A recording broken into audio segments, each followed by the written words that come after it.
Hello everyone, welcome back to my YouTube channel Priya's Art and Craft. I hope you all are doing good. আজকে আমি তোমাদের সাথে clay jewellery নতুন একটা collection share করব।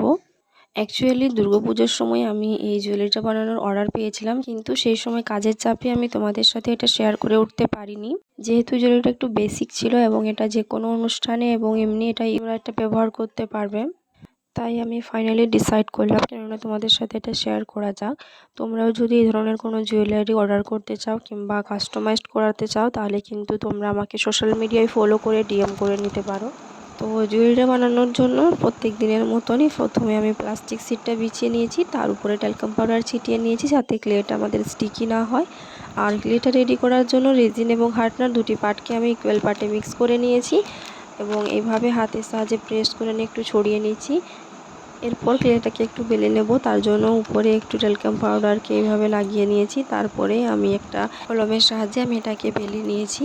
তোমরা অনেকেই আমাকে বলো এটাকে এইভাবে বেলে নেওয়ার জন্য তোমাদের কাছে কোনো টুলস থাকে না। তোমরা যদি ভালোভাবে লক্ষ্য করো তাহলে আমি যে জুয়েলারিগুলো বানাই সেগুলো কিন্তু কোনো ধরনের টুলস ছাড়াই বাড়িতে থাকা কিছু জিনিস দিয়ে বানানোর চেষ্টা করি, যাতে সবাই এই জিনিসগুলো বানাতে পারে।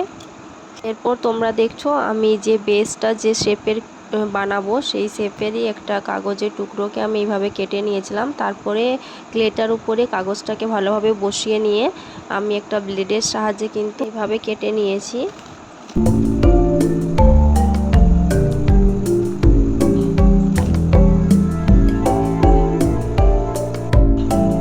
কেটে নেওয়ার পরে আমি কাগজের টুকরোটাকে উপরের দিক থেকে ভালোভাবে সরিয়ে নিচ্ছি। এরপরে এরকম একটা নাইফের সাহায্যে আমি ভালোভাবে চারিদিক থেকে শেপটাকে সার্ভ করে নিচ্ছি, এতে সুন্দর লুক আসবে। এই প্রসেসটা যখন তোমরা করবে নাইফটাতে কিন্তু একটু হালকা ট্যালকাম পাউডার লাগিয়ে নেবে, এতে নাইফটাও ক্লেটার সাথে আটকে যাবে না এবং ভালোভাবে কিন্তু শার্প হবে বেসটা। এরপরে আমি সামান্য কিছু ক্লে নিয়ে সেটাকে এইভাবে হাতের সাহায্যে কিন্তু রোল করে নিচ্ছি। রোলটা করার সময় আমাদের মাথায় রাখতে হবে রোলটা কিন্তু বেশি পাতলা যাতে না হয়। আমরা যে বেসটা বানিয়েছি সেই বেসটার যে থিকনেস রয়েছে সেই থিকনেসের মাপে কিন্তু এই রোলটা যাতে হয়। রোলটা আমার কমপ্লিট হওয়ার পরে আমি এইভাবে বেসটার চারিপাশে এইভাবে লাগিয়ে নিচ্ছি। যেহেতু এটা কাঁচা অবস্থায় রয়েছে ক্লেটা, তাই আমি এখানে কোনো ধরনের গ্লু ইউজ করিনি। এরপরে আমি এক্সট্রা পার্টটাকে নাইফের সাহায্যে কাট করে নেব। এরপরে আমি আর কিছুটা ক্লে নিয়ে এভাবে খুবই পাতলা সরু একটা রোল করে নেব এবং সেটাকে এভাবে পেঁচিয়ে নিয়ে আমি এরকম একটা ডিজাইন দিব, কারণ আমার যে অর্ডারটা ছিল সেখানে এরকম একটা ডিজাইন দেওয়া ছিল। আমি কিন্তু এটা যখন করলাম তারপরে কিন্তু আমি এটাকে আবার চেঞ্জ করেছি। তোমরা ভিডিওটা দেখতে থাকো, তারপরে কিন্তু তোমরা এটা বুঝতে পারবে। এটা বানিয়ে নেওয়ার পরে যখন আমি বেসটার উপরে এটাকে প্লেস করি তখন কিন্তু যে লুকটা আমার পিকচারে ছিল সেই লুকটা ভালোভাবে আসছিল না। তো আমি পরে কিভাবে সেই লুকটা আনলাম ভিডিওটা তোমরা শেষ পর্যন্ত দেখতে থাকলে অবশ্যই তোমরা বুঝতে পারবে। তো এরপরে আমি এই বেসটাতে যেখানে আমি জড়িয়ে টাচ করব, তাই আমি দুদিকে দুটো এইভাবে হোল করে নিচ্ছি। বেসটা যেভাবে বানালাম ঠিক সেমভাবে কিন্তু আমি দুটো ইয়াররিংয়ের জন্য পিস বানিয়ে নিয়েছিলাম। আর যেটার কথা আমি তোমাদেরকে বলছিলাম এই যে মাঝের এই পোর্শনটা, এইটা কিন্তু আমি এরপর ক্লের সাহায্যে যেটা বানিয়েছিলাম সেটা না দিয়ে এখানে জুটের সাহায্যে সেমভাবে এইভাবে বানিয়েছি এবং এভাবে গ্লুয়ের সাহায্যে এটা বেসটার উপরে অ্যাটাচ করে দিয়েছি। সেমভাবে কিন্তু আমি ইয়াররিংয়ের ক্ষেত্রেও প্রসেসটা ইউজ করেছি। এরপরে আমি যে প্যাটার্নটা এখানে ড্র করেছি সেটা কিন্তু ফার্স্টে আমি পেন্সিলের সাহায্যে ড্র করে নিয়েছি, তারপরে একে একে আমি কালার করে নেব।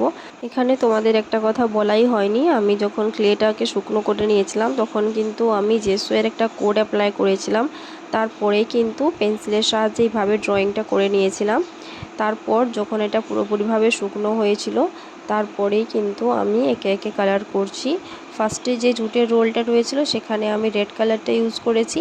এরপরে আমি যে ড্রয়িংটা করেছিলাম সেখানে যে প্যাটেলগুলো রয়েছে সেগুলোতে আমি লেমন ইয়েলো যে কালারটা রয়েছে তার সাথে বার্ন সিয়েনা যে কালার অ্যাক্রিলিক কালার রয়েছে সেই কালারটাকে সামান্য পরিমাণ মিক্স করে আমি এই ইয়েলো কালারটা তৈরি করেছি। তারপরে এখানে ওই কালারটা আমি এখানে ইউজ করেছি। পরে মিডিলের পোর্শনে আমি ব্ল্যাক কালার দিয়ে ফিল করে নিয়েছি।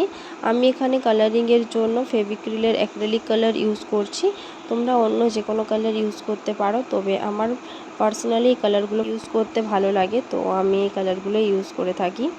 তো এখানে ফার্স্টের লাইনটাতে কিন্তু ব্ল্যাক কালার দিয়ে আউটলাইনটা আমি করে নিয়েছিলাম। বাকি পোর্শনগুলোতে ব্ল্যাক কালার দিয়ে আমি ফিল করে নেব।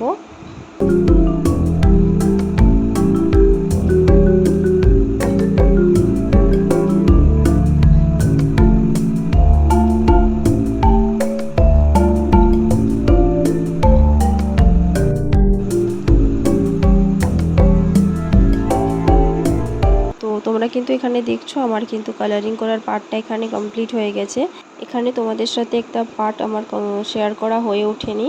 এখানে যে প্যাটেলগুলো রয়েছে তার মিডিলে কিন্তু আমি এক অরেঞ্জ কালারটা দিয়ে শ্যাডো ক্রিয়েট করেছি, তার উপরে কিন্তু ব্ল্যাক কালার দিয়ে ভাবে ছোট ছোট লাইন আমি ড্র করে নিয়েছি।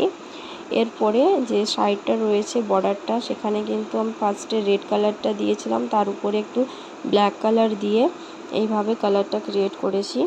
সেমভাবে কিন্তু আমি দুটো ইয়াররিংও এখানে কমপ্লিট করে নিয়েছিলাম। আর যে আমার লকেটটা রয়েছে তার এক সাইডটাতে আমি এইভাবে ডোরি টাচ করে কমপ্লিট করে নিয়েছি। সেকেন্ডটাতেও আমি এইভাবে কমপ্লিট করে নেব। এর জন্য ফার্স্টে কিন্তু আমি ডলি সুতো নিয়েছি, সেটাকে এইভাবে এখানে লাগিয়ে নিচ্ছি। এরপরে কিছু বিডস আমি এখানে অ্যাপ্লাই করব। এই বিডসগুলো কিন্তু আমি নিজেই ক্লে দিয়ে তৈরি করেছি। তোমরা যদি কেউ সেগুলোর প্রসেস জানতে চাও তাহলে অবশ্যই আমাকে কমেন্ট করে জানাতে পারো। আমি নেক্সট কোনো ভিডিওতে তোমাদের সাথে এগুলো শেয়ার করে নেব।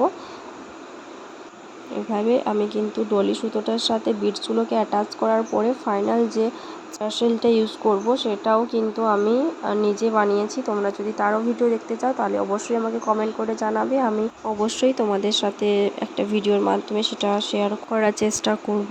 এখন কিন্তু ক্লে জুয়েলারিগুলো খুবই ট্রেন্ডিং চলছে, তো তোমরাও যদি নিজেদের পছন্দ মতো কোনো জুয়েলারি কাস্টমাইজ করাতে চাও কিংবা এই ধরনের যে ডিজাইনগুলো আমি তোমাদের সাথে শেয়ার করি সেগুলো যদি পারচেস করতে চাও, আমাকে কিন্তু সোশ্যাল মিডিয়ায় ফলো করে সেখানে কিন্তু ডিএম করে এগুলো পারচেস করে নিতে পারো।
পরে আমি জাম্প রিং অ্যাটাচ করে ইয়াররিংগুলো কমপ্লিট করে নেব।